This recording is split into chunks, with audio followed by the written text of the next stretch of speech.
For me, or how do you want to do Yes, this? I'm about to put them out now. Okay. For the podium or seated with two. No, so I'm just, all I'm going to do is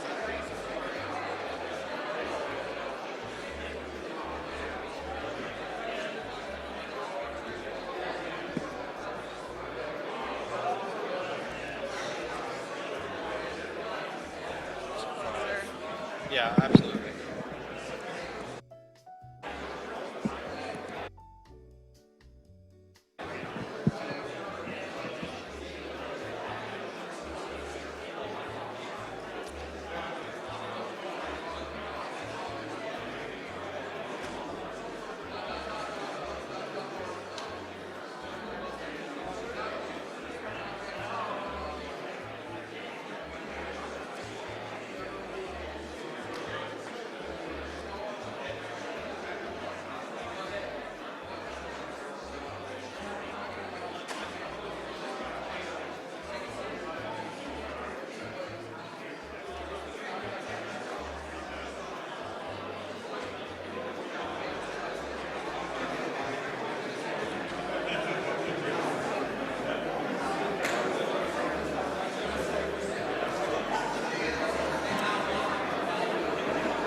All right, good morning.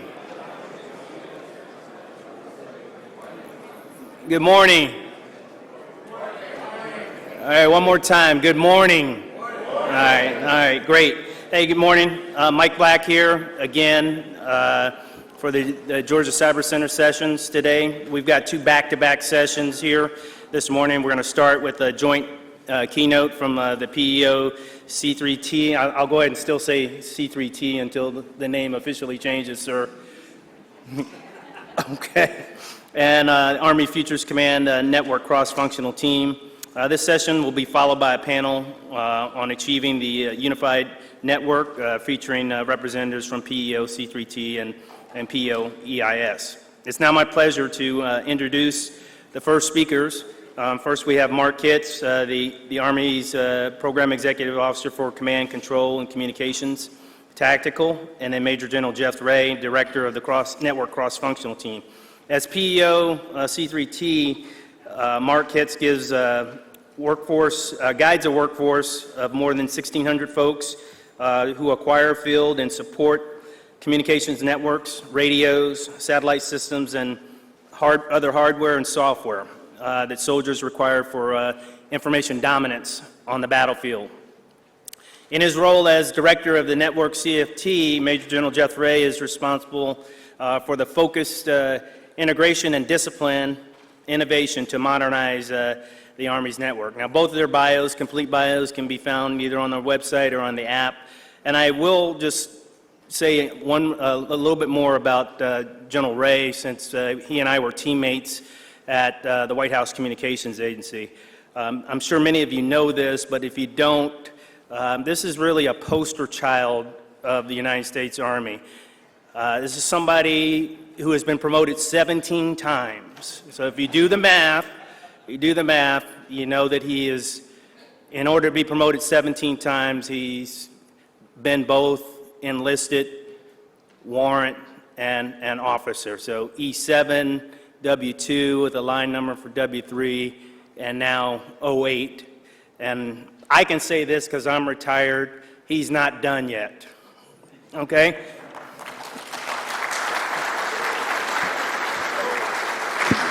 So, gentlemen, the floor is yours. Thanks a lot. Appreciate it, sir. Thanks for the introduction. I am excited to be here with my new partner in crime. If most of you don't know, we normally refer to ourselves as I'm the what, he's the how, and Mr. Joe Welch, who's here probably in the audience or somewhere around, he's the art of the possible in the C5ISR. So that's kind of the team, the triad that we have at Aberdeen Proving Ground, and that's how we work together to bring you the capabilities to the warfighter on the battle space. Today, what we want to do is just talk to you a little bit about kind of where we are and where we think we're going, and then answer any questions that you may have. So first of all, I want to start off with, when you leave here today, if it's one thing I can put in your mind, that between Mr. Kitz, myself, and the rest of the team, what we're trying to do is what we call alignment. We're trying to align processes to make sure our processes are aligned across the board. That's all warfighting functions. That's all the capabilities that are being produced, whether it's going to be FLRAA. We've got to make sure those are aligned to everything that we're doing from the network perspective. So alignment is key. We're aligning the resources to ensure that when we talk to industry, that our resources are aligned, and that we're not just asking you to do something, but not aligning the resources behind it. And that Mr. Kitz, he'll talk a little bit more about that and what we're trying to do as far as looking at our programs and ensuring that we're aligned with those things across the board. So alignment is the key. That's what we're trying to do, and the way forward as we keep this momentum going. So next slide. So most of you know that since I've been on 2 years in the job, this is the 3rd year now, everything on that left side is why we're here and what we're discussing at TechNet right now. The team and I at Aberdeen Proving Ground, what we did was we talked about where we were going to go in a data-centric Army. And those principles on the left were what we based it all off of. We wanted to be transport agnostic, data-centric, which was cloud-enabled. We wanted a new modern security architecture, which you're hearing and talking about, which is zero trust. And then we wanted to ensure that all that was underpinned by, some type of SEMA dominance. But the momentum is moving, and we're talking to the leaders out there every single day, and the world is changing. And it's changing, and we're shifting into some new things because the momentum is already happening for everything on the left. So what's new and what we're trying to shift to? We know that our formations are calling for better platforms for C2 on the move, lighter, more agile, more capable when they're on the move. They want to be at the halt, hasty setup, and able to still command and control on the move. So we're going to focus in and drill in and reimagine what that looks like. I can tell you for the last 20 plus years, we've been trying to imagine what C2 on the move is and what it should be.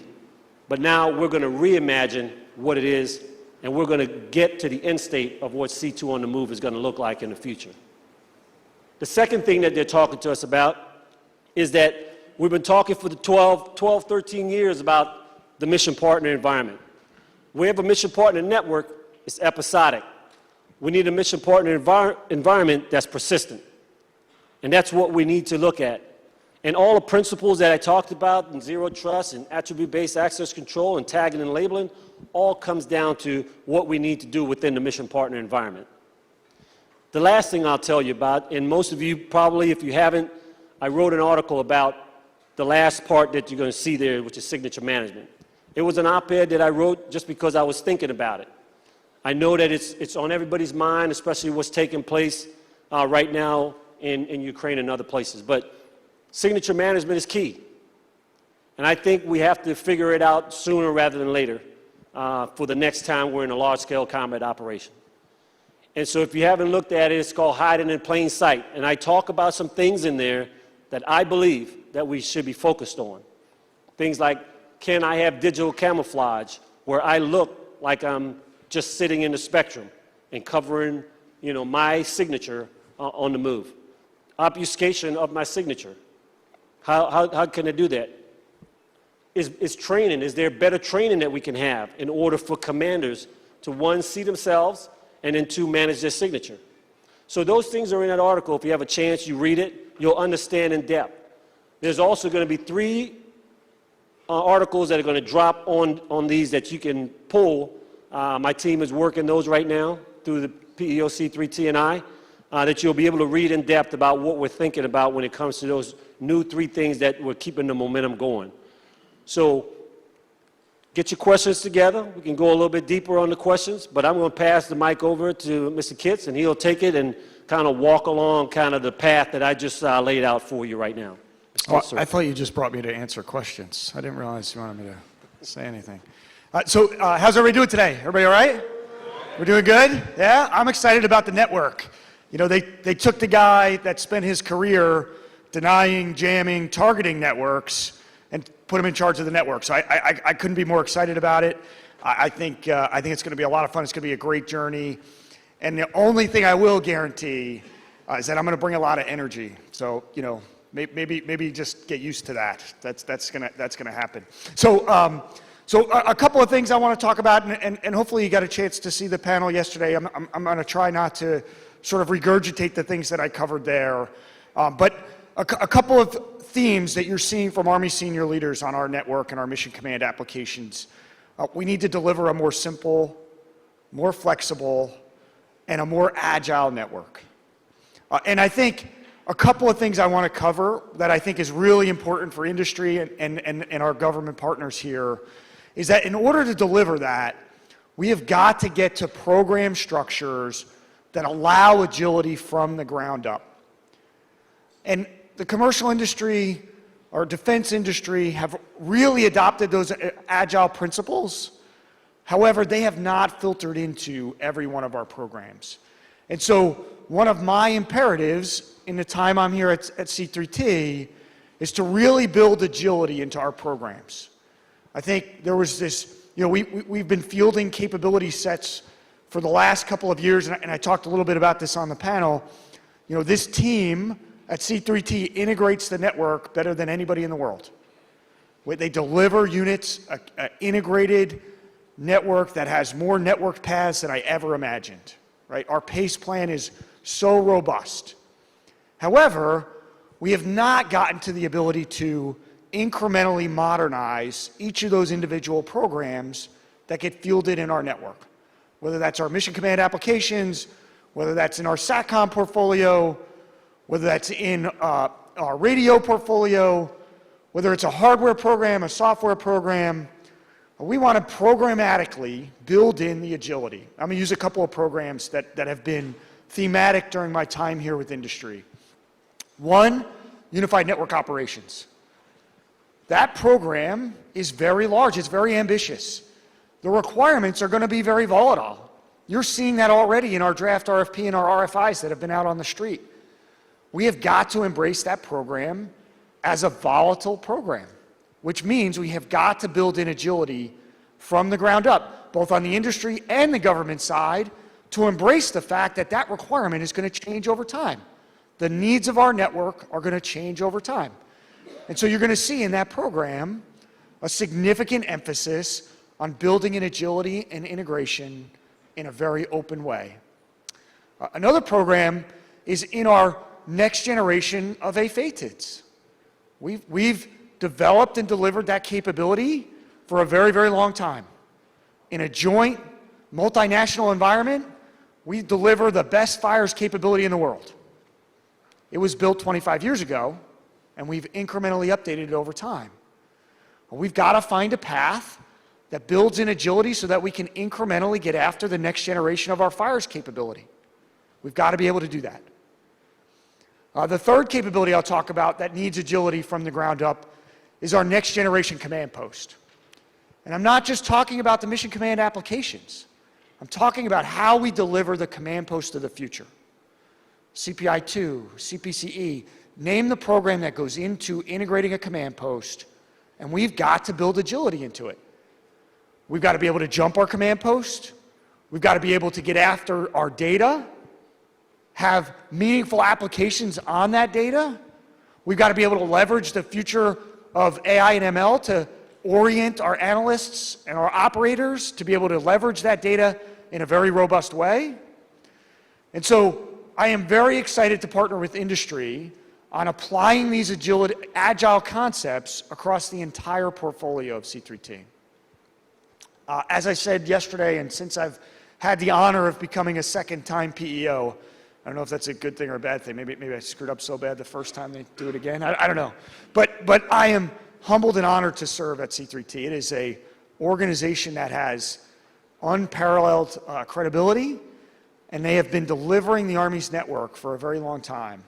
I couldn't be more proud of that team, and I am really excited about partnering across the entire community to deliver the next generation network. I'm really looking forward to your questions. I would ask no New York Yankees questions today. I'm too depressed. It's not a good day. Anything with the network, I'm happy to answer. Oh, two things. One, the PMs are coming up here right after this, right? Ask them hard questions about these opportunities. Challenge them, right? I am challenging my PMs to apply critical thinking on contracts, on our acquisition approaches. I want industry to ask those same questions. And then lastly, up on the chart here is TEM 11.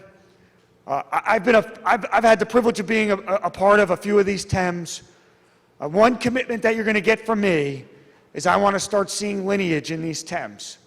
Army Senior Leader Guidance, to programmatic structure, to getting after what we started with these TEMs, which is a technical exchange.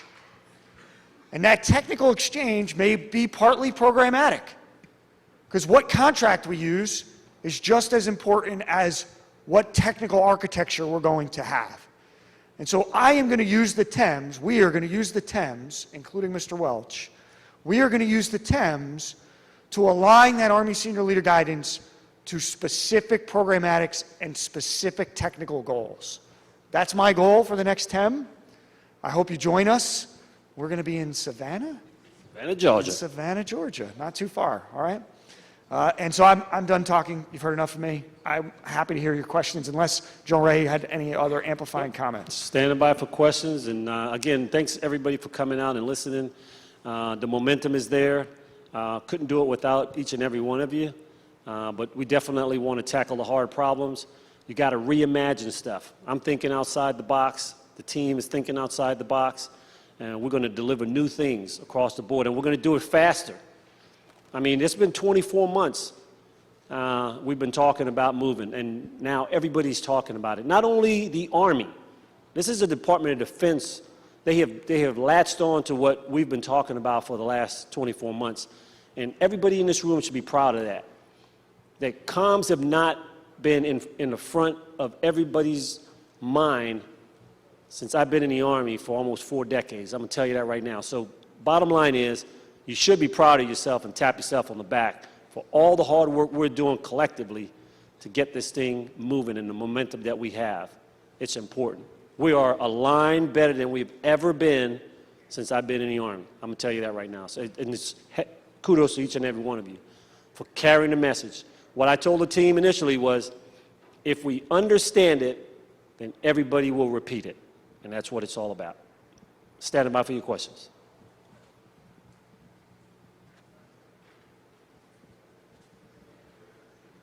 Just lean forward on your mic. Jeth Rey, I got a question for you. You're just saving all the Sir. hard questions. Don't tell us we did that good. If we did that good, then we're ready to go.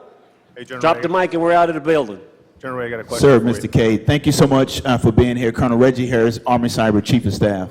We've talked pretty in length about data centricity, and even the Secretary of the Army is even speaking about it in her language and her engagements that she has.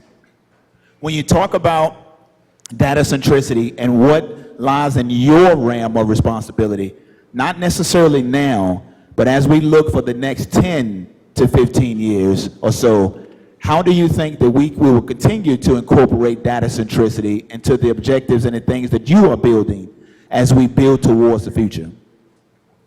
You want to talk to them about thoughts on cloud and all that other things that everyone did? Sure. So at the core of everything that we do is data, right? And I talked a little bit about this yesterday too. Being able to move and leverage data is going to be key to the future fight. That's relying on the network, that's relying on our applications, that's relying on our infrastructure. The other part of it is it's going to be a very heterogeneous environment. We're not going to have one application where we're going to stick all our data in, aggregate the data, and service it out. We're not going to have one cloud, right? We're not going to go to one endpoint and think that all the data is going to get serviced, right? Whether that's Fires, Intel, you name the data type, right? All the sensor data that we've got across the battle space, right? All of that, we as a community have to embrace this really complicated and heterogeneous environment. That said, we've also got to adopt these principles that allow us to move that data in meaningful ways. Leveraging commercial standards for APIs, for how we're defining the data when we present the data into the architecture. I think all of that is really important.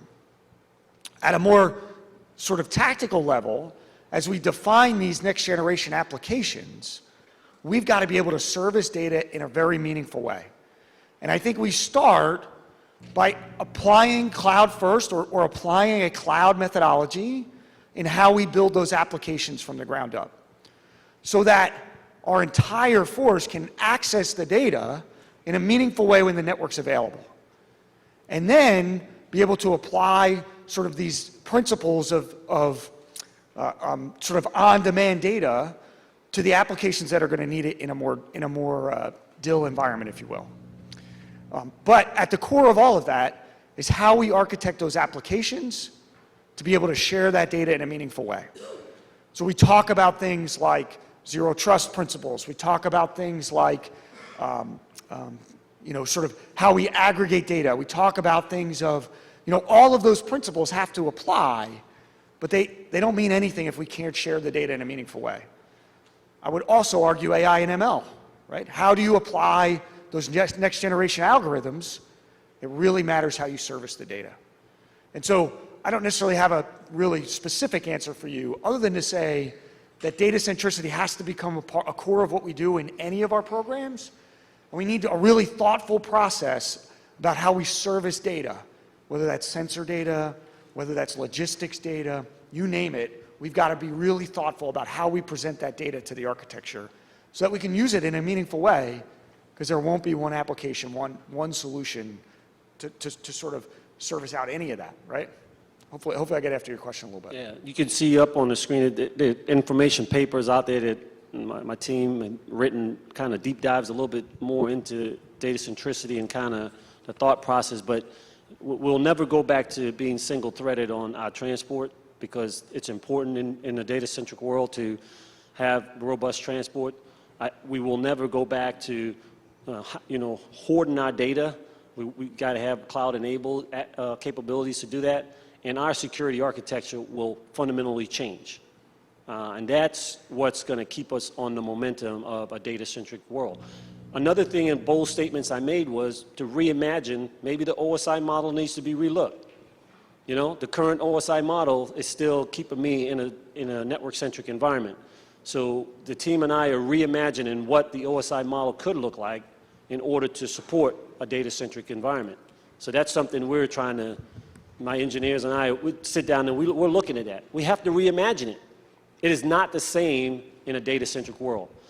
But if you look across the zero trust architecture, there are principles along the way.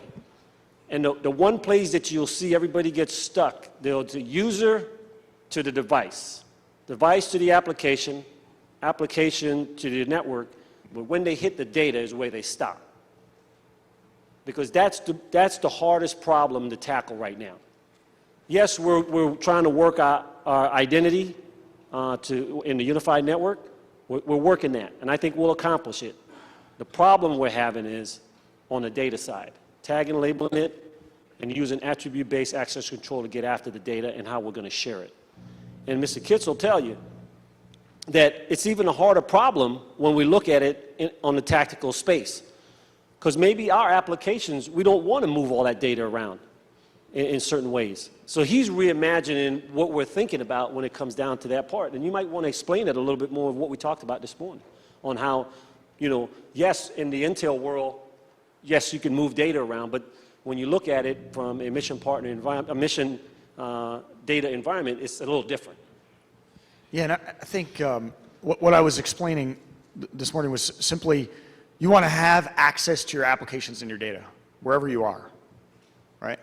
And whether you have that network availability is sort of not relevant to the need, right? You need to have access to the data to answer whatever question, right?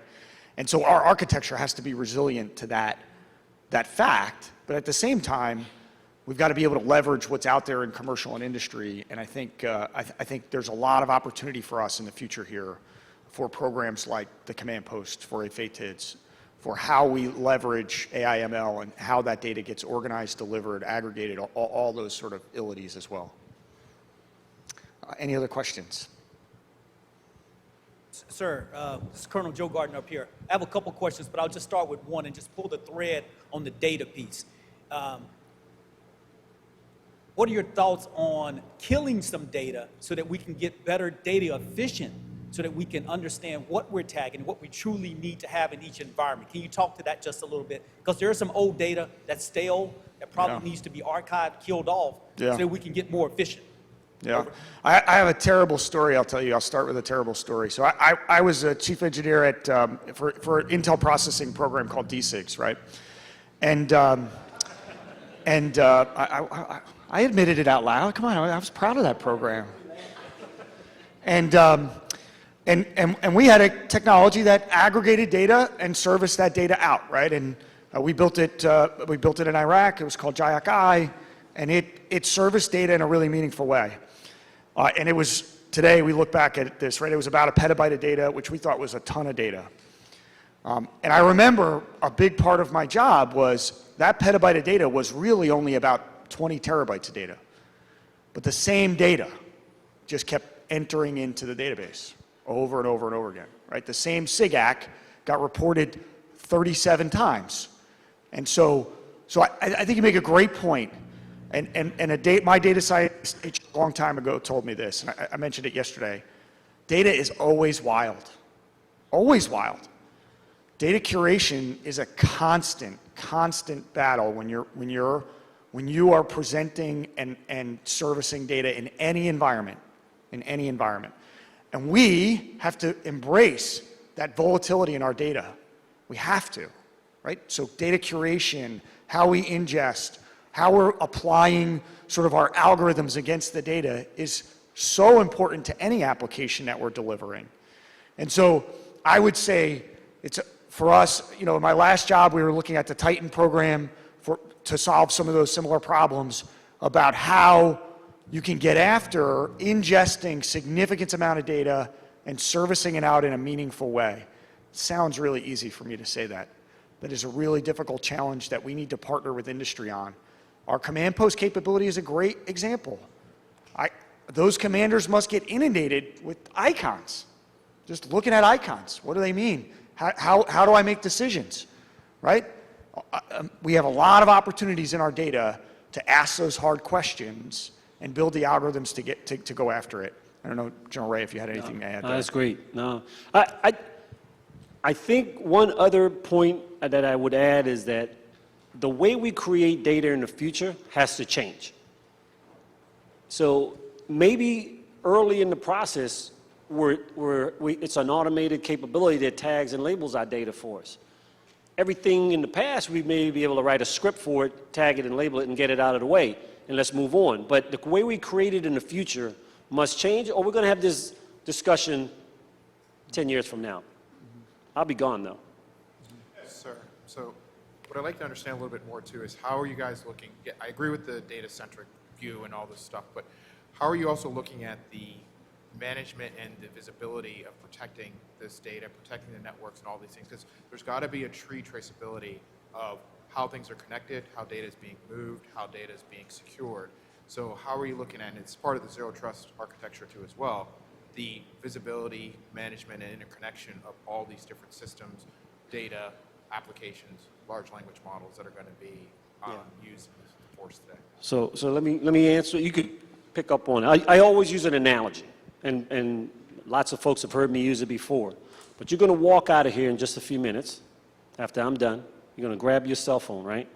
You're going to authenticate like I just talked about, the user to that device, then that device to the application, and you're going to reach to your bank.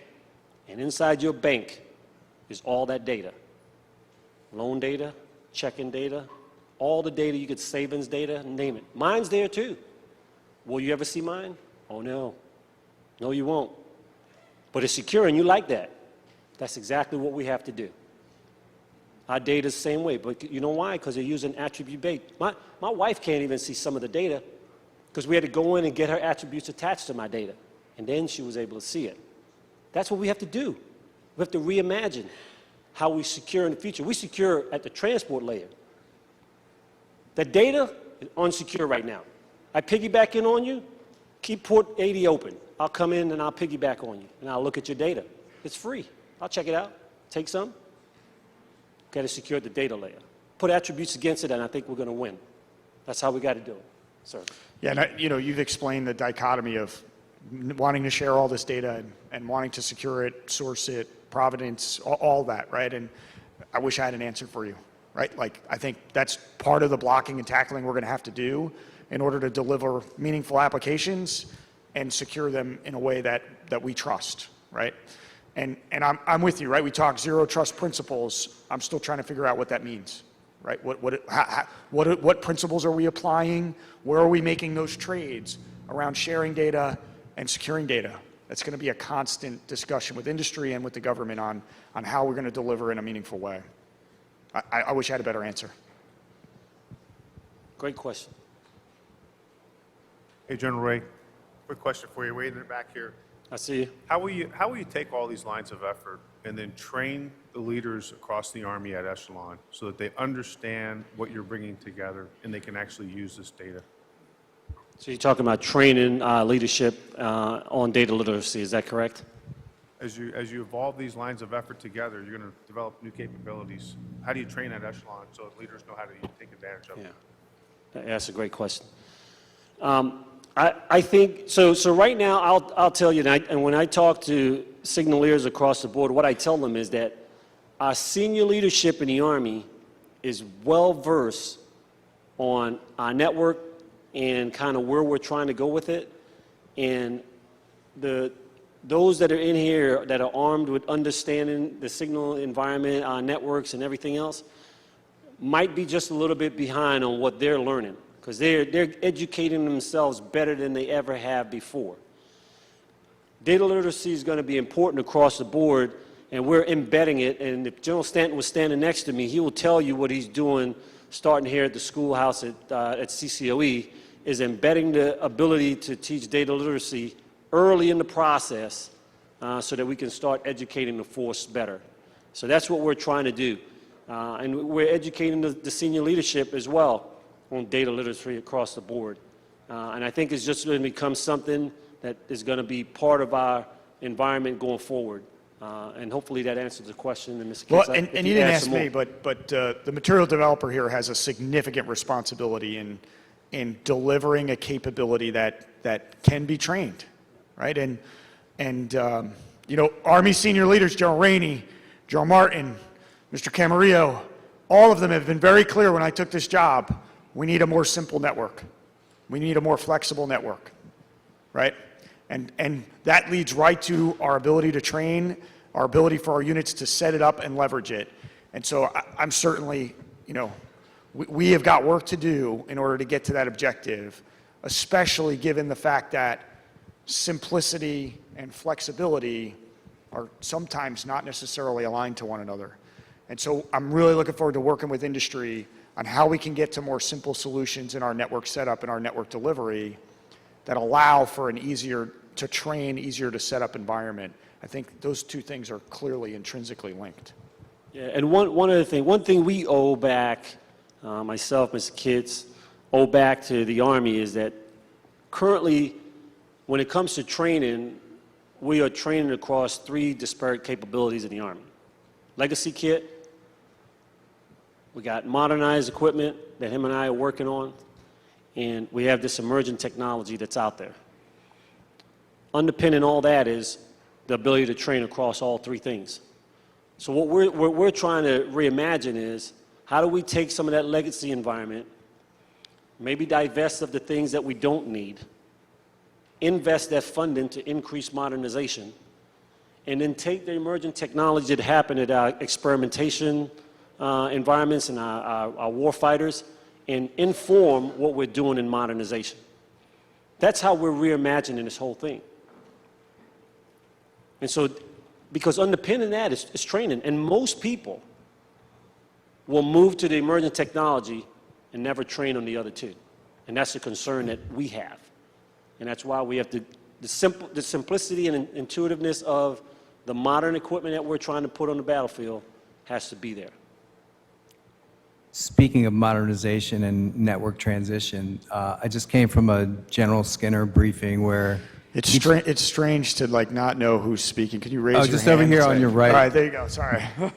I must be in the front row. Oh, there you go. Okay. Just came from a Skinner briefing on there's approximately 10,000 TDM circuits out there, and the Army's got a fair portion of those.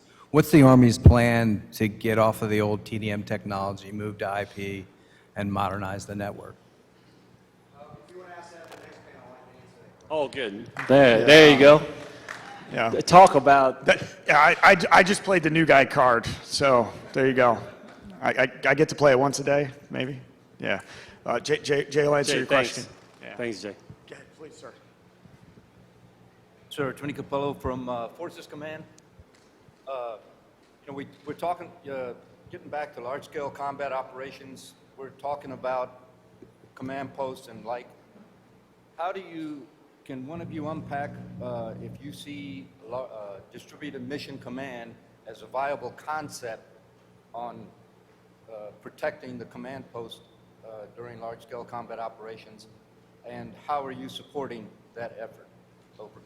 Yeah, I think that's a great question, right? How are we going to fight with the division as a unit of action? How are we going to fight our network, right? How are we going to jump and move? And when we jump and move, what data do we need? What applications do we need? That I think is the crux of the question of the future of our network right there. And how are we going to service that data? What questions are you going to have of that data? I think our JBCP architecture is a great example of the successes that we could have in an architecture, right? JBCP is servicing out, I'm probably using the wrong terms here. Matt, you'll have to correct you'll probably have to correct all this in the next panel. But we are servicing out data in a really meaningful way across a very diverse architecture. And when you look at the next generation, when we get to path diversity and other things, we've got a significant capability we're already delivering in terms of how we service data. I think that offers a great opportunity for how we're going to tailor our capabilities in large-scale combat ops. I also think we need to deliberately think about what the command post looks like. From a network, from a application, from a hardware perspective, from a vehicle perspective, we need to look really hard as to what large-scale combat ops means at the different echelons for our different command posts. And I think industry has an opportunity, sort of blank slate, to say, okay, here are some of the enablers. Where we talk about 5G as a potential enabler, secure wireless as a potential enabler. What are some of those other enablers that allow us to set up a more simple, flexible network if you start with the command post? That's just one thing that's been, sort of been discussed since I've become the PEO here. I don't know, General Rey, if you had anything else. No, that's great. All right, Colonel Paul, correct all of that later. Yep. I think we're getting the hook right now, so we'll probably need to shut it down, Mr. Kitz. You want me to shut it down? Shut it down. Okay. Let's shut it down.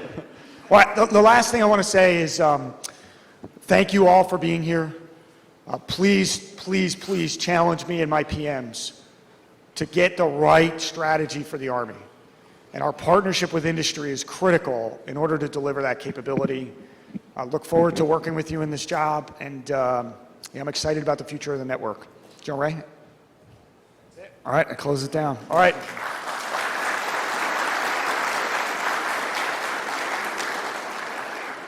All right, Mr. Kitz and General Rey, I want to thank you for your taking time to join us this morning and setting the tone for the panel that follows. In lieu of a speaker gift, AFCEA will make a donation to the Fort Gordon Historical Museum Society on your behalf.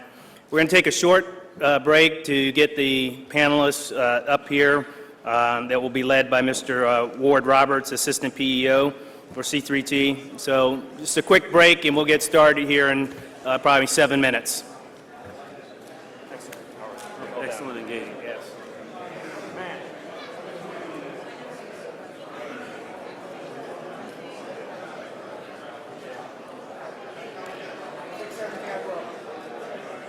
All right.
All right, good morning again. If we could find our seats, and we'll get started with the second session here.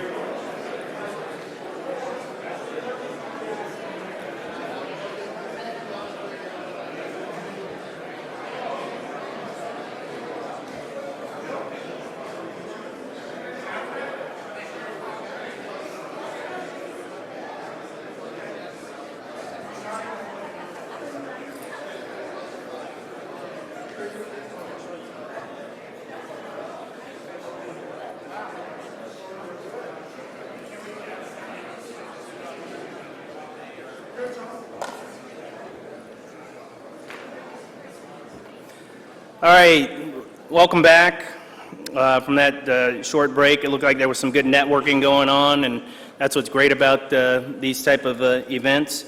We're going to go ahead and jump right into the next session on the panel of Achieving the Unified Network, and it'll be led by Ward Roberts, Assistant PEO C3T, and he assists the Program Executive Officer in planning, managing, coordinating, reporting, and evaluating the PEO programs. Prior to joining civil service, Mr. Roberts served on active duty in the Army for 26 years, retiring as a colonel in 2019. Ward, I'm going to go ahead and allow you to introduce your panel and get started. Interesting enough, this is my first panel where my PEO is actually sitting in the audience, so I'm hoping he doesn't heckle me. Give me any hard questions, I'll let you guys do that. So great to be here. What I've brought, and I'll let them introduce themselves personally, but from a context point of view, representing the episodic side of the network, the transport layer that supports on the deployable forces, from PM Tactical Network, from PM Enterprise, what is Integrated. it? Good enough. Enterprise. Good enough. There you go. There you go. Right there. IEN, the acronym, representing that fixed infrastructure that comes from the garrison, post camps, and stations. And then at the end, with the PM Mission Command folks bringing in, now that we have that unified network bringing us from the edge to the enterprise, what can we do with the data that's available at those echelons? So kind of want to talk through that Army Unified Network Plan and how we are pulling together as two PMs from the existing PEO C3T and then bringing Jay Shell and his team in from PM IEN to be part of the network PEO, and whatever the name ends up being, we'll go from there. But the transition to that large-scale combat operations means that the data has to be available at every point in time. In order to do that, the network has to get that soldier from where he's at to the data. And sometimes he's fighting off his home station. Sometimes part of his unit's deployed, part of his unit's in home station. So we got to design the network to support that from end to end. And that's what we're looking at here. A couple of the principles that are on the first slide, go ahead, next slide, that both General Rey and Mr. Kitz used. On the right-hand side of that slide is shifting to the on the move. I think we all understand, we've seen a lot of feedback from the European theater about what's going on, the survivability of command posts, the idea of the Taj Mahal no longer valid. We need to move where the units, even up to the brigade and even at division level, are not static. They're not putting up giant Taj Mahals with giant dishes and running fiber cable and power cable. So we got to shift the way we deliver the network and the way they use the network to be focused first on the move. The second thing, and I think General Rey hit on it again, we are always fighting with our mission partners. We cannot focus solely on a U.S.-only network approach, so that has to be baked in from the beginning.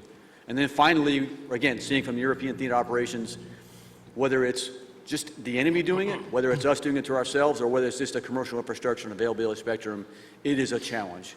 We have a lot of capabilities. We use up a lot of spectrum when nobody's challenging us.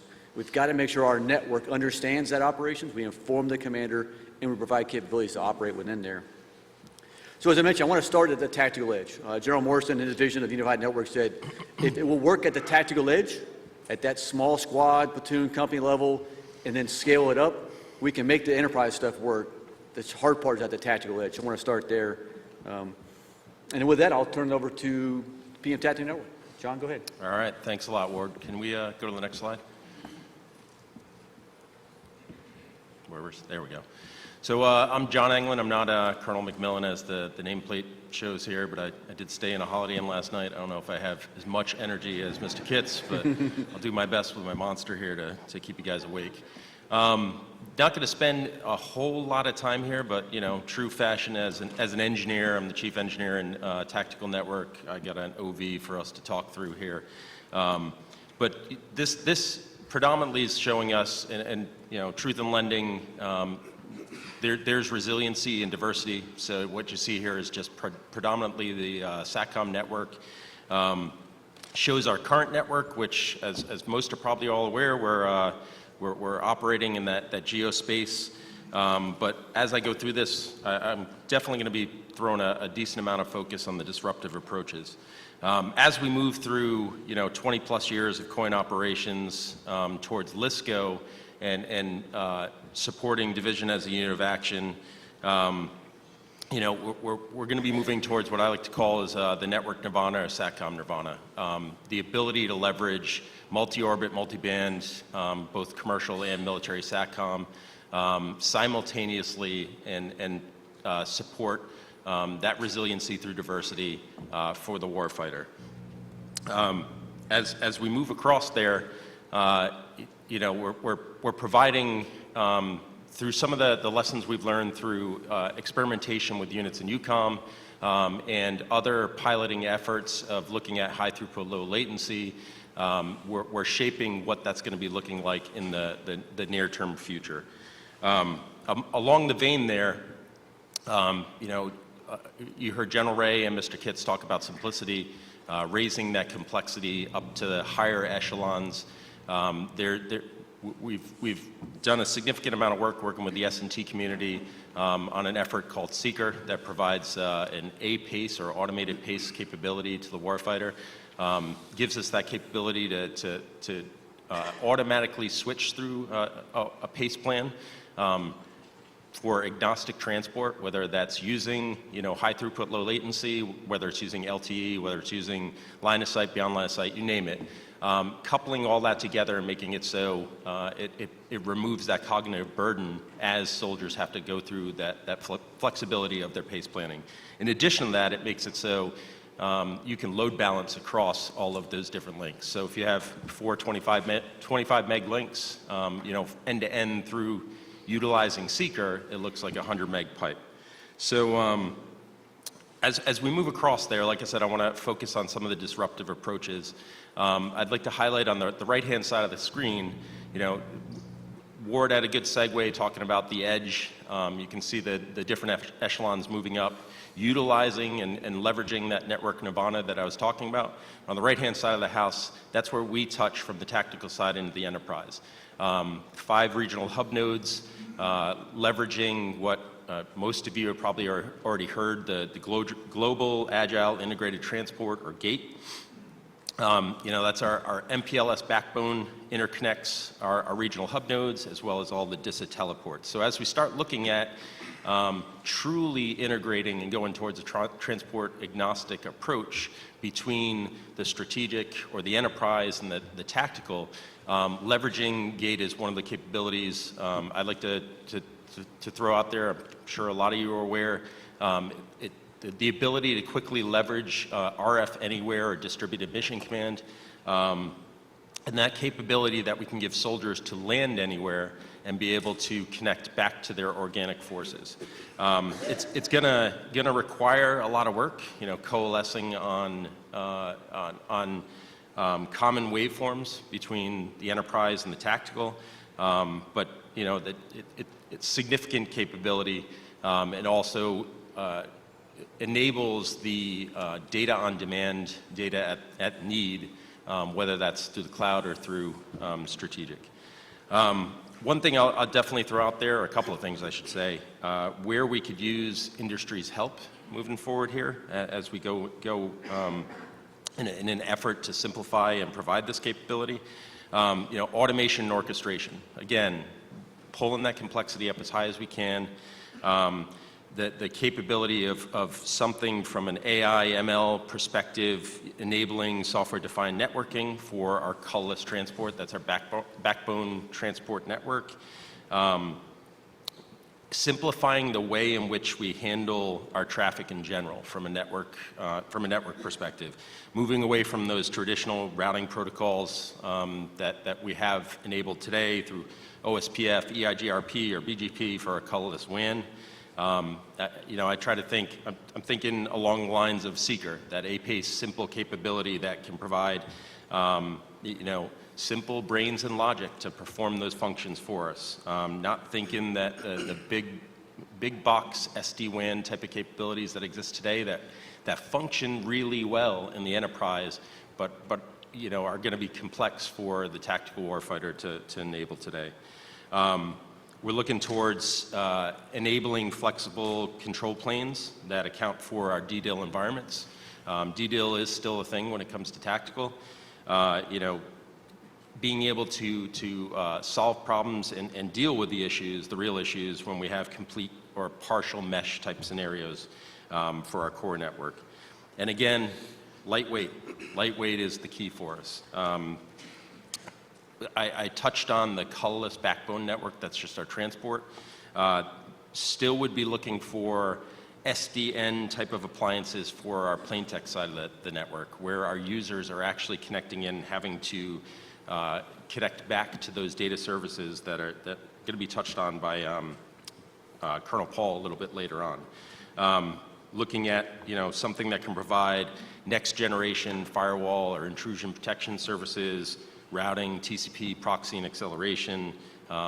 Looking for all-in-one solution. One ring to rule them all would be great, but it doesn't have to necessarily be that way. It just has to work in an environment together. And the last thing I'll say, from the SAM's perspective, SATCOM as a managed service, it's one of the disruptive approaches that we're looking at to enable the fast injection of emerging technologies, hopefully taking advantage of those other orbits that are coming online, but looking at a way to provide pseudo-ruggedized, and I use pseudo with air quotes, pseudo-ruggedized upper TI solutions from a SAM's perspective, be it on the move, that's going to be the predominant push, or supporting a hasty talk or one of those type of scenarios. And again, those variants, when I talk about simplification and automation and orchestration, needs to account for all the above. Multi-band, multi-orbit, anything that can provide a capability to the warfighter. And with that, I'll turn it back over to you, Ward. Yeah, well, actually, that's a great segue. Let's pass it over to Jay. He can pick it up right there on the right-hand side and take us home. Hey team, my name is Jay Shell, PM Integrated Enterprise Network. I have the auspicious honor of leading a team of exceptional acquisitioneers as a basket PM. They're all generally sitting here to my left, your right, and they're the PMs within the Army that field modernized network infrastructure at all of your post camps and stations. And they do a pretty exceptional job at that. I have really mixed emotions sitting up here today. I don't really know how I feel. For the past couple years, the network side of PEO-EIS, that band sat up here. It was myself. It was really Mark Taylor as DCO. He was the lead vocals, as you know. It was Sergio, Enterprise Services. He was percussion. And then me as xylophone in the band. But that band is broken up, and I feel like a naughty stepchild figuring out which parent I'm going to live with. And evidently that parent is you, sir. I'm going to C3T along with... Oh, yeah, I know, sir. And so all of our PMs will be moving to C3T or whatever the new name will be. We're leaving Dad, Mr. Ross Gookert, and going to Mom, Mr. Kitz, around 1 October. I'm rating you now. He's done rating you. So my new family, my new battle buddies here are obviously John, Tactical Networks, and Matt here in Mission Command, and it is great synergy for the Army. There are some gaps, there are some kind of capability gaps, and there's some synergies. One, we'll close those gaps, and two, we will optimize those synergies. And I think it's the right move for the Army. We'll still have to work across the other PEOs as the defense function on the network will move to IEWS, and then much of the services will still remain in PEO-EIS. So just like we've always had to do, we're going to have to deliver a seamless, efficacious network with a multitude of stakeholders and partners, just like we have done for the past couple decades. What this slide depicts is what our portfolio brings to this team to synergize a unified network. The dots are just a small smattering of the capabilities that we field. What you see in the purple are the larger, what we call small SATCOM gateways. Then I guess C3T would call theirs tiny SATCOM gateways because they're smaller than those. But what the dots that you see here are for the SATCOM are fielded by WES. That's the DoD teleport. And this is just a small fraction of what they field and modernize. You also see our mission command centers. We field all of the command centers for division and above. So division, corps, and MACOM. And so as the Army and C3T transition to division unit of action, this could not be a more timely merger, because the synergies of what are fielded and deployed under tents and then what we provide back at home station and the real property at the post camps and stations could not be more important to bring together as the data needs to flow seamlessly across a unified network. And then what's not shown here is all 288 post camps and stations that our teams modernize globally with a global team of over 500 dedicated professionals that field these capabilities or any other capability that the Army asks us to field. So if you've been following or you have good congressional people, what you've seen is our portfolio has been decreased by about 50% over the past 5 years. And that's driven a change of behavior within our PM shops. It's forced us to get more agile. It's forced us to really focus and dedicate our time, energy, and fiscal resources to what's most important. And you heard a lot about what we are delivering, what you are delivering in a lot of the keynote speakers. And so those are things like MVP for mission command systems in the Pacific on that persistent network. Those are things like commercial solutions for classified modernized SIPRNet in Hawaii. Those are things like network modernization at all post camps and stations as we can afford it. And those are things like voice modernization to get the Army off of the antiquated TDM circuits that DISA and industry will no longer support in 25. Those are our main focus areas. And because of the fiscally constrained aspect of our portfolio. But because of what you have helped us deliver, the confidence in the Army's leadership for us to continue to field more exquisite, more unified capabilities has increased, and the resources are flowing accordingly. And what you see is on the bottom left of this chart are some of those opportunities. So you heard a little bit today about software-defined networking. You heard a little bit about global SIPRNet, and I couldn't be prouder of this team in industry coming together to put together some really exquisite packages for that global SIPRNet modernization. And so right now we're in source selection. A couple of you guys owe me beers for even asking me about it yesterday. But that's the red connectivity here on this map. And so these industry teams came together to put forth what are really a handful of super top-notch proposals. And it has been really hard evaluating them, but we will collectively field the best solution for the Army and potentially the DoD, because it's the only network like it in the world, in the DoD at least.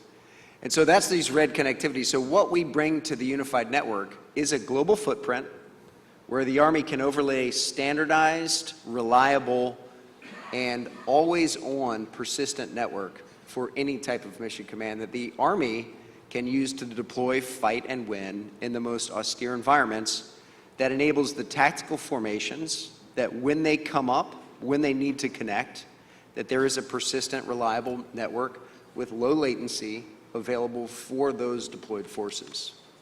Now, that sounds really fancy and really easy, but it's super duper hard and complex, and you guys know this as well as we do. And so that's why we're looking for you guys to provide us some of those exquisite solutions focused on the edge. And everybody says that word, but it means different things. What edge means to me, unlike maybe Matt or John here, it might be an end user device. For us, the edge is really at what concludes at within a fence line at a post camp and station to enable that connectivity. And that's really the main focus, because that's the Army's purpose, to deploy, fight, and win overseas, and we must provide the network for them. Some of the other opportunities that we have coming in, obviously software-defined networking. You heard a little bit about that. Really, that's an acquisition that we're going to partner with a lot of organizations across the Army to field, and it really is broken down into a couple different capabilities. Software-defined WAN and LAN with a global orchestrator, next-generation firewalls, and remote access for those users that we don't have pre-made VDI backends for right now. And so that will be the bulk of that with a focus on what Okona's connectivity looks like. That will come out next year as we finalize what those requirements will be. Well, a couple things also on the street are the GenMod competition and PAC and SWA, CompMod for, correction, that's GenMo, CompMod for GenMa, and then all those SATCOMs are going to require a new EBA modem to digitize the flows between them so that we can connect all of these dots on the line to create a true mesh unified network. And so we're looking forward to what you guys can, how you guys can posture together and what you guys can bring for those acquisitions. I'd like to introduce who does that for our team. So on the next slide, what you see is really the basket of PMs that are going to C3T in October. And they're all sitting here in the front of the auditorium. I'd like to introduce Lieutenant Colonel Arnold. He is GenMa, just raise his hand right there. And then his twin, Mr. Dunaway, GenMo. And so what they are, the two network PMs. They are the ones that field a modernized network at all the post camps and stations and the capabilities that require that global connectivity. And then I don't think anybody from Wes is here. But Mr. Morneau, he had a conflict, so he's not here. He just took over for Lieutenant Colonel Davis. He's the one that does strategic SATCOM. And that's a true, not only a DoD asset, but also multinational and interagency, what they field, global SATCOM across Space Force, Department of State, everywhere. And then PL Bex is Mr. E.J. Wazakowski. He's sitting here in the front. He does all things emergency services, Next-Gen 911, LMR, CAD, and he's postured for a great influx of funds and is adjusting his acquisitions accordingly, specifically for CAD and LMR. So this is the team of professionals that I have the great honor of helping be successful with your help. We have a lot of moving pieces, a lot of parts. You heard today that there's some overlap and some gaps that we're going to collectively close. As the Army defines what those are in the next couple 6 months, I think you'll see an adjustment of all of our efforts and a consistency of where and how we engage with and attack the Army's toughest problems with you. And I just want to say these engagements are super important for us. Thank you for helping us be successful. Your success is our success. I look forward to working with you under a new headquarters in PEO C3T. Over to you, Matt. All right. Welcome to the team, Jay. Yeah, Matt. You're going to be the sibling that always gets in trouble, aren't you? Gonna be. All right, well, I guess still good morning. Colonel Matt Paul, PM Mission Command. Really happy to be here. My mission, my challenge is to provide or enable Mission Command within this unified network construct. And for me, that's really all about the data and the means by which we visualize data through applications and so forth.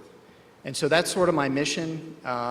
It's been the kind of the bane of my existence for the last couple of years. But we've made a lot of progress, and we've been learning a lot along the journey. This chart, many of you, first of all, how many have seen this chart before? Yeah, this chart's gotten some mileage, and I think that's a good thing, because my plan and my messaging has been consistent for 2 years now in terms of how we sort of visualize the data ecosystem and what we intend to do to close gaps. And there are many gaps throughout the data ecosystem. And so we think of the data ecosystem today really in terms of layers.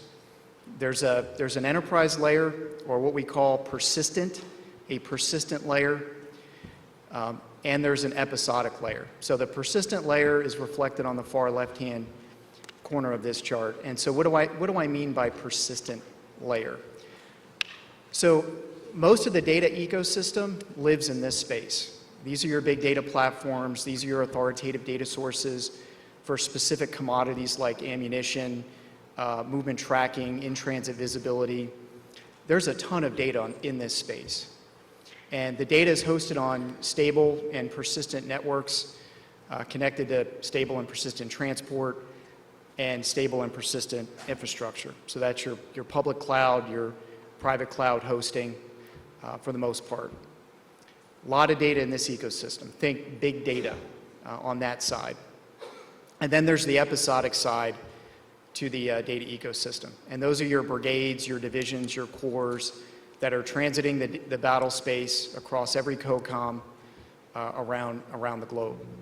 And I often refer to those formations as really like an Internet of Things, right? Their network and their information systems are turned off just as often as they are turned on, for a myriad of reasons. They're either on the move, they are in contact, or they're in an EW contested environment. So even when they can connect to the persistent layer of the ecosystem and they can touch those data sources, it's still very hard for those episodic formations to be able to integrate the data that's important for them, the relevant data. How do they integrate it? How do they aggregate it? All of that is hard. And it's hard because the solutions that we have out in the field today are imperfect. They weren't really designed for data centricity, did not have data centricity in mind. And there's a lot of technical debt out there in the space. And so there's a gap. And we think the manner by which we can close that gap is by establishing a really firm middle layer in the ecosystem. To bring the enterprise data or that persistent data one step closer to the edge, for those edge formations to consume either easily, faster, more seamlessly. And so we have a lot of infrastructure between my Mission Command Support Center, through the partnership, or through the merger, I should say, with elements of PEO EIS. We have even greater reach for us to be able to host and share data through access with public cloud, private cloud services. We're implementing a tactical data fabric solution. You've probably heard that before. And there are two major components to our tactical data fabric solution. And we use very simple terms to describe this. We have master data nodes and we have tactical data nodes. And the master data nodes live inside of that middle layer. And what makes them master data nodes, what differentiates them from tactical data nodes is that they're persistent. They aggregate data. They're persistently connected to those authoritative data sources in the persistent layer. And they're always on. And they're connected to myriad networks and transport mechanisms. And they're the same technologies that we use for our tactical data nodes that we actually field to those brigades, divisions, and corps. Same technologies, common solutions. And so in the fight, we essentially create a ubiquitous capability. Many data nodes out there connected as best they can, providing a means by which formations can access data that they need and to be able to synchronize that data across echelons and between formations. A lot of the heavy lifting on the data is done or performed by the master data nodes, really doing all the heavy ETL, the normalization, and the storing as needed, that data preparation, if you will, making that data available to those tactical data nodes that need data. And so we sort of proved this concept, and we proved out the technologies over the last 6 months through a partnership with U.S. Army Pacific, I-Corps, and we've also, and PEO C3T, we're not alone. We're partnered closely with elements of PEO EIS, PMDCO, Army Cyber Command, to some extent Army Software Factory and others, working together, implementing a solution as part of the Army data plan, with that master data node, tactical data node concept. And as the material developer, I would tell you that I think we met most, if not all, of our technical objectives, culminating most recently at Talisman Sabre 23. Many of you were on I-Corps' Talisman Sabre 23 panel. They had a lot of positive things to say about data, the data fabric, answering 3 big questions for their command. And it's somewhat unique to that geographical space, but very contested logistics focused. The 3 questions were, how far can I fight? How long can I fight for? And what can I accomplish with the assets that I have?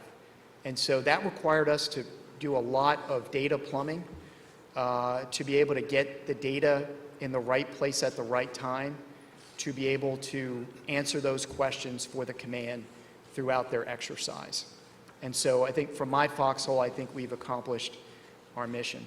And so our plans moving forward is to double down on success, apply any lessons learned from Talisman Sabre and from the Army data plan, and to scale, right? We want to be able to scale into other environments, other public and private cloud environments, and we want to be able to meet other COCOMs' data on demand sort of needs.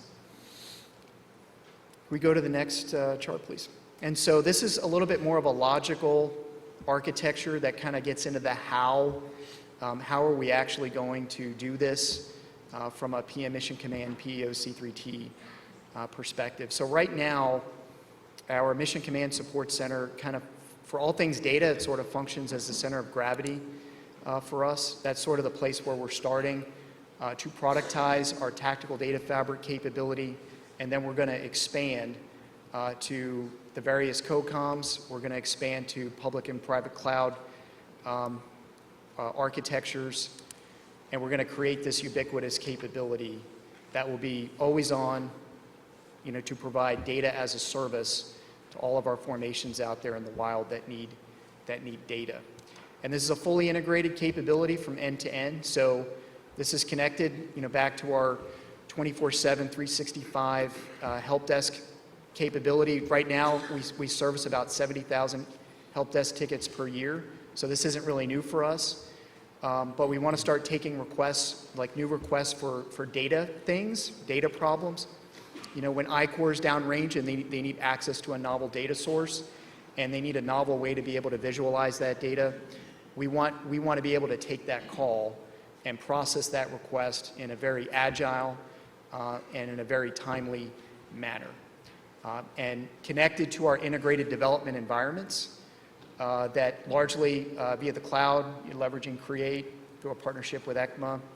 And then we want to be able to integrate with our content delivery and provisioning capability. So that's the means by which we actually push our software updates out into the field, out to our master data nodes, tactical data nodes, and to all of our information systems that we support out there in the wild. How many, how many industry partners do we have out here in the audience? You want to raise your hand. How many of you play in the data space, the data sphere? Okay, so a lot of you. So many of you are probably sitting there wondering, what's my play? What's in this for me? So we do have new business opportunities on the horizon. So really step one for us was kind of getting some order to the chaos that is the data ecosystem, normalizing as much of that data as we can, establishing that common data layer, if you will. So that, by and large, is the heavy lifting's been done. We're not done yet, but a lot of the heavy lifting and the discovery learning is in our rearview mirror. We now need industry's help to build on top of that foundation. And so we recently released 2 RFIs, one for a data catalog service and another for a new data science suite of tools. As I've mentioned, the data ecosystem is messy. We need a good way to catalog that data so our soldiers at the edge can find the data that they need, the most relevant data that they need to answer their commander's questions and to accomplish their mission, right?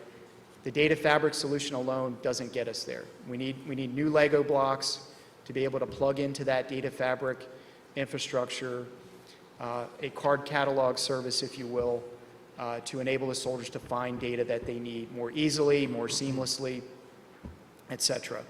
And so once the soldiers or the commands get the data that they need, they find it, they aggregate it if they need to aggregate it. They need a way to be able to make sense of all of that data, which is why we're also soliciting a new data science toolkit.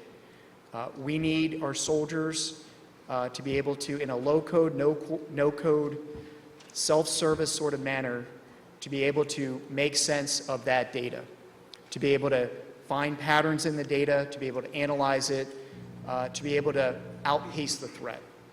So that's important. That's important to the Army. That's how we're going to operationalize data centricity.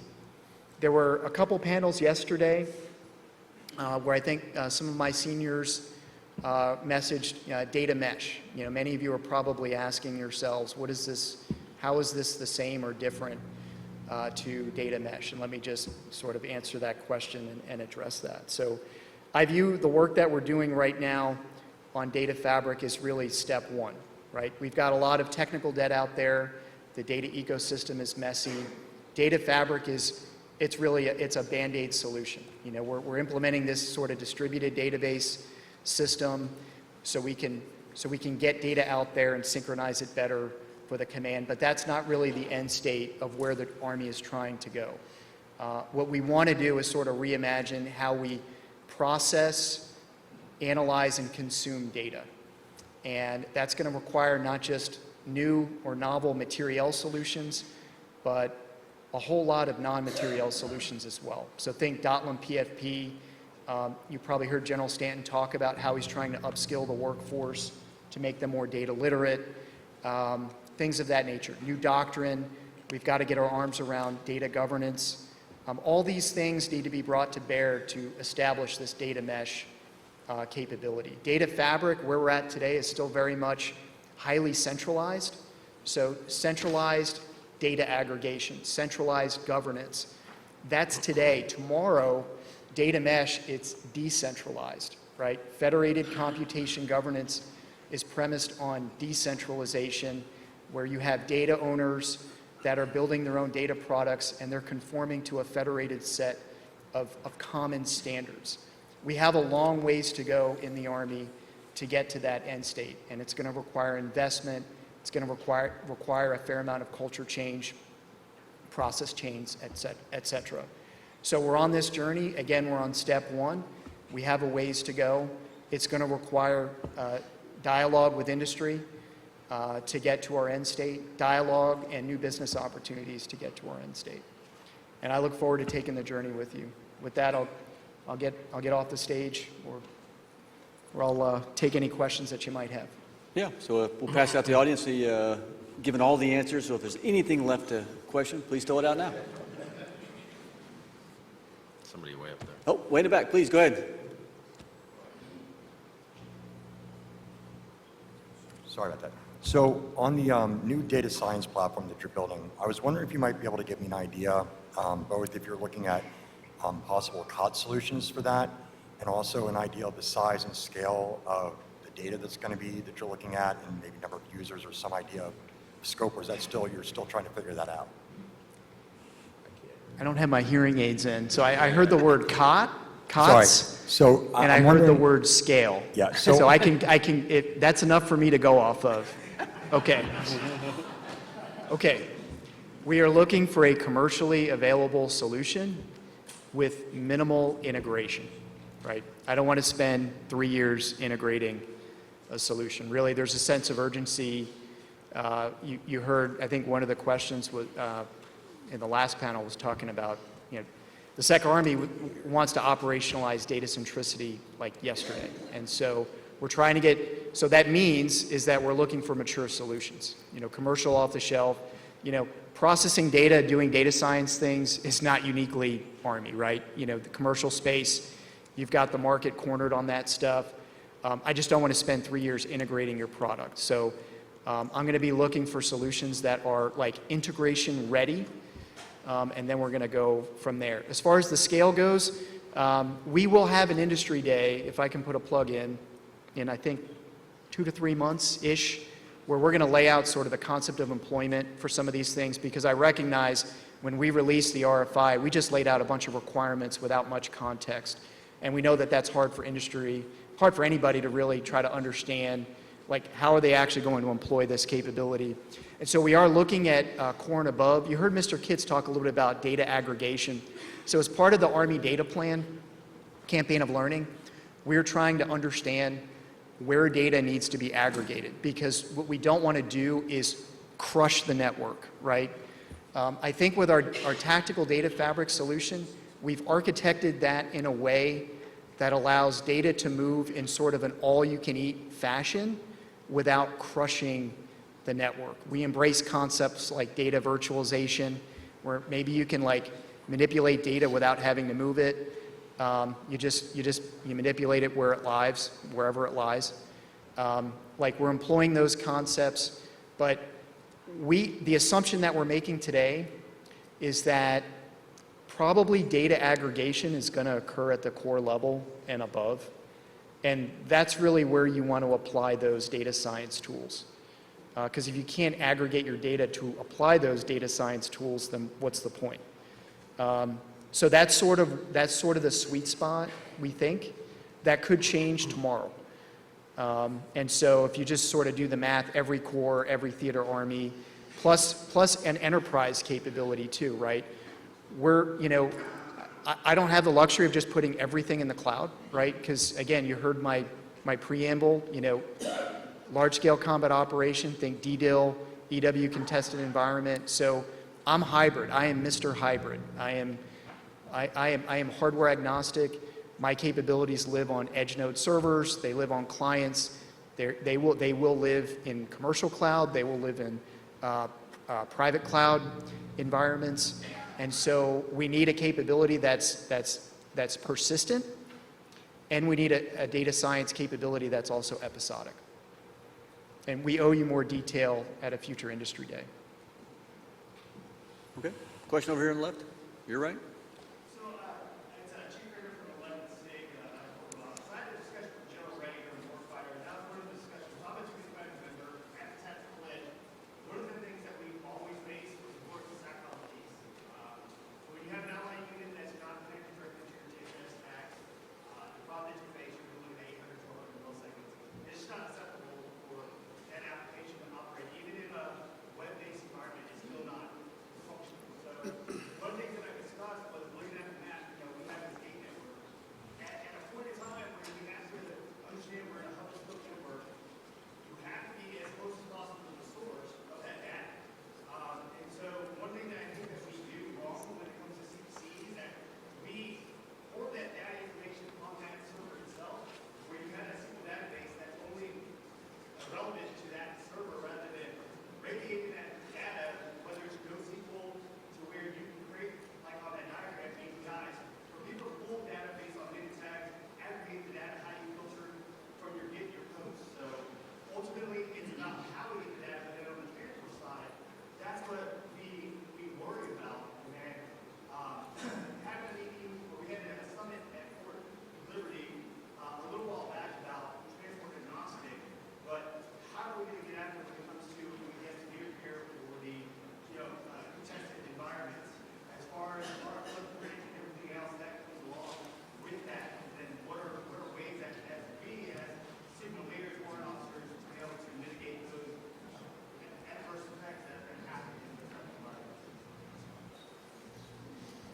You want to lead Yeah, off with the transport? there's a lot there, so I'll take the first stab.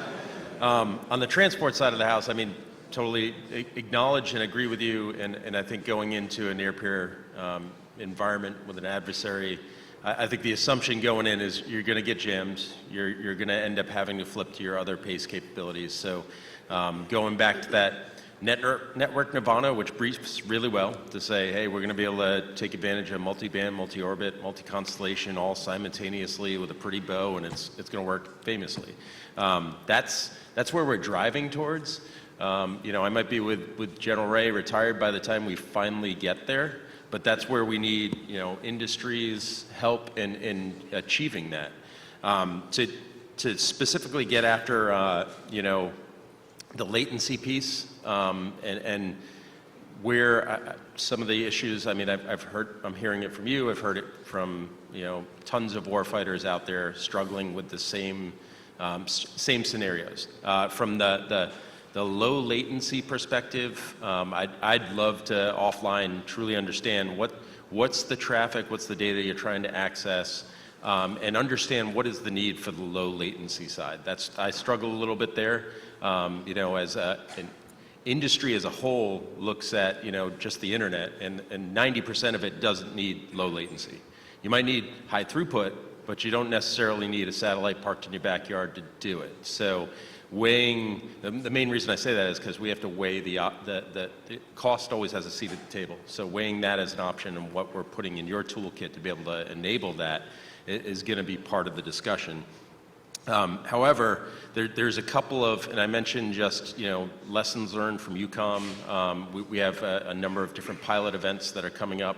One's kicking off actually the beginning of next month, looking at a variety of different commercial options that are out there that provide that high throughput, low latency capability. So from the transport perspective, I would say, you know, stay tuned, because coming to a theater near you, we will be getting something out there that provides that capability. You're still going to have to, though, as the network technician, be able to traffic engineer in a smart way. And that's where, again, stomping the foot on simplicity really comes into play.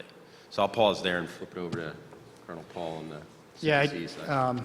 There was a lot to unpack, and I would say I visit a lot of units, and to be honest, I really believe that a lot of these things can be cured through non-materiel solutions, tactics, techniques, and procedures, and an honest dialogue with commanders about what's within the realm of the possible, right? I think, you know, my generation, a little long in the tooth, people older than me, we grew up in the throes of COIN and, you know, uncontested environments, stable networks, you know, everything was persistent, right? Everything was persistent.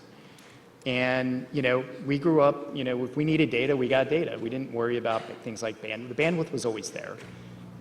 We were largely fixed. LISCO changes everything. And we all need to have a reality check about what's achievable and what's not from a technology standpoint. I think solutions that we're bringing to bear, such as the tactical data fabric solution, such as Seeker or smart routing, these are all giant steps in the right direction to optimize a little bit more for LISCO, but we do have a long way to go. If you're in a limited bandwidth environment, you probably shouldn't have 400 layers open on your CPCE, because that's going to destroy your network. But we see that. Every other warfighter exercise, that is what I see. And what I will tell you is the most recent exercise with 3 Corps is probably a great example of discipline, of really a disciplined approach to managing your bandwidth, managing your data, and, you know, aligned to sort of a large-scale combat operational construct. So there's material and material is not going to fix everything. I'll just tell you that right now. Think Dotlam PFP, think new doctrine, think technique, new tactics, techniques, and procedures. Technology is an enabler, but it's not a panacea. And I'm saying that as a technology guy. I'm not a technology guy. I'm just a dumb tanker that happens to run some network programs.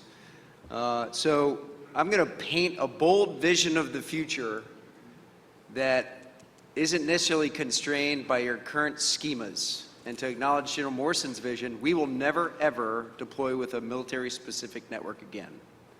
And what C3T Next should field you is a commercial solutions for classified device, an SDN edge router that seamlessly connects via any transport back to the persistent network. That should be the vision, and they should be commercial. And we should harden it 810 mil spec, whatever the heck it looks like. And that should be the vision of the future, because SATCOM doesn't work everywhere. 600, 800 milliseconds of latency, vice light on glass. You'll never beat it. And so the sooner you can get to glass and we can get you to glass, the better off you'll be. And that's the SDN opportunity on my slide. That's the commercial solutions for classified MVP on SIPR in Hawaii that will field globally shortly.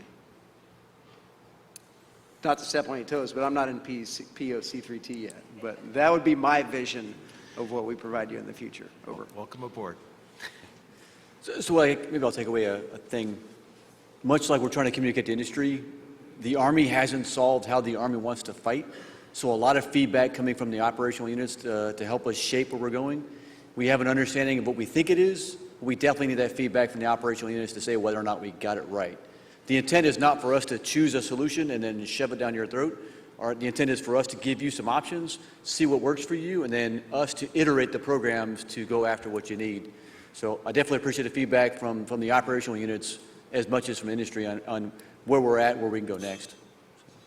And I just lastly say, Chief, if you have, and any of the green suiters in the room, if you have an issue, we engage your Theater 6s, every single theater biannually, twice a year.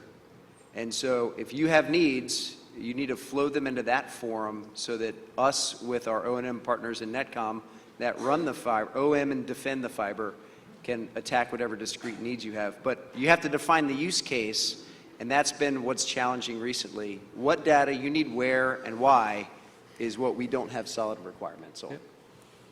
Okay. Any other questions? Yes, just one question. Let me start by saying I really appreciate the opportunity as someone from industry to directly engage this team and just more broadly the Army in general. The point I wanted to highlight was kind of building on General's great comments earlier, centered around attributes, and the Army's focus around data centricity.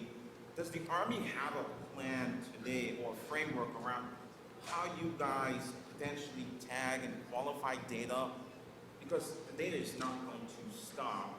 As we talk about the tools, as we talk about how we frame data so combatant commanders and others can use it, how do we kind of create a stop point for how we move to the next level of how we use data, consume it, how the leaders consume the data?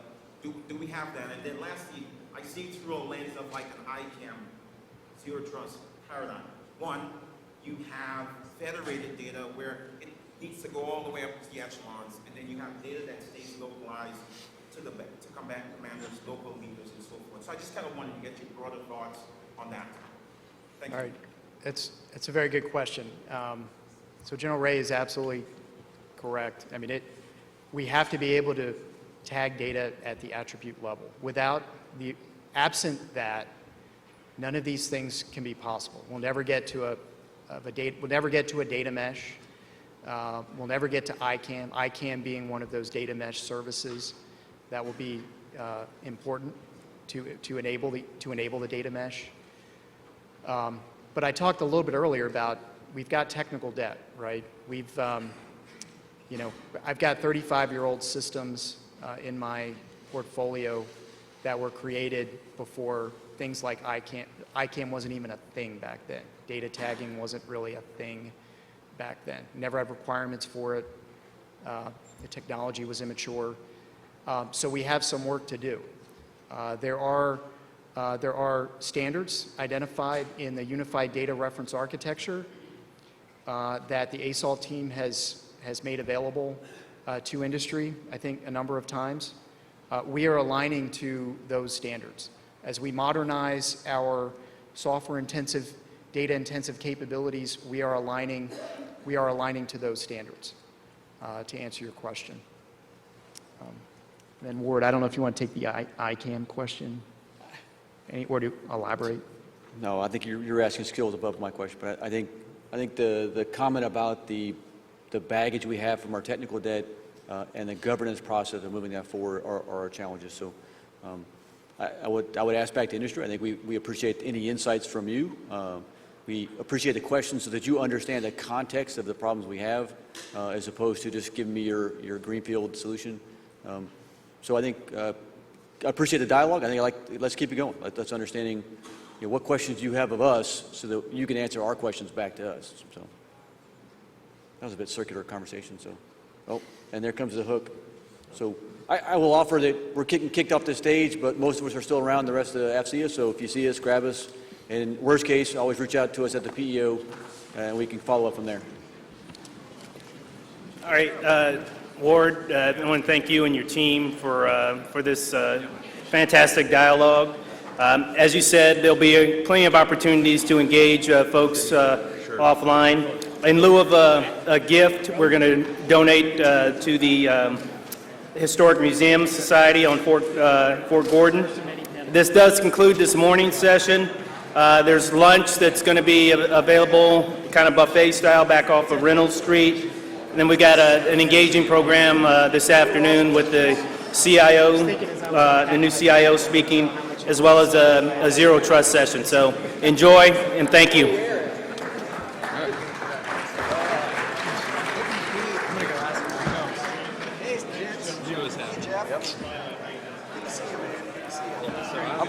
I'm diverting everybody over there. I stayed at Holiday Inn last night. I saw him. This is the guy. Yes, sir. Pleasure to meet you. Great shape. So we all just got to get us a That's good. No, I went to maybe October time. You know who to talk to? I was just telling John, I think we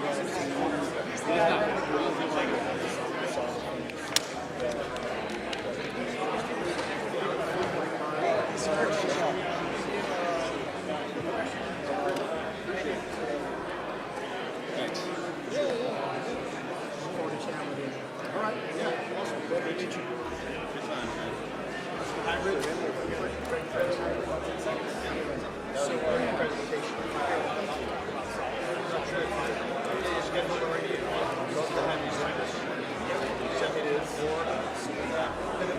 Right down by the presentation was very well received. I spent some time on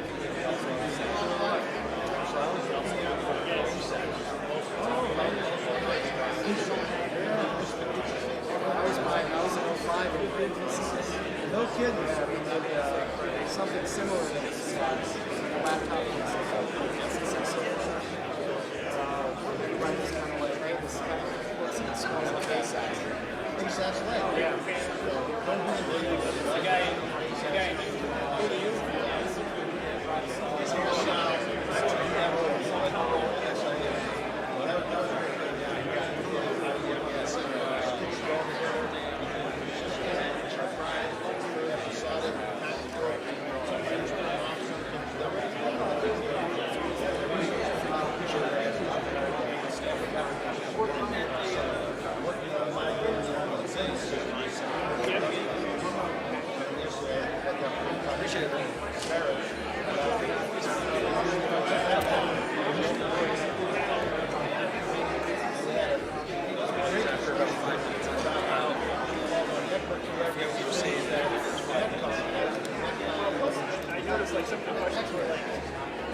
Good to meet you, sir. You're saying we can modify industry.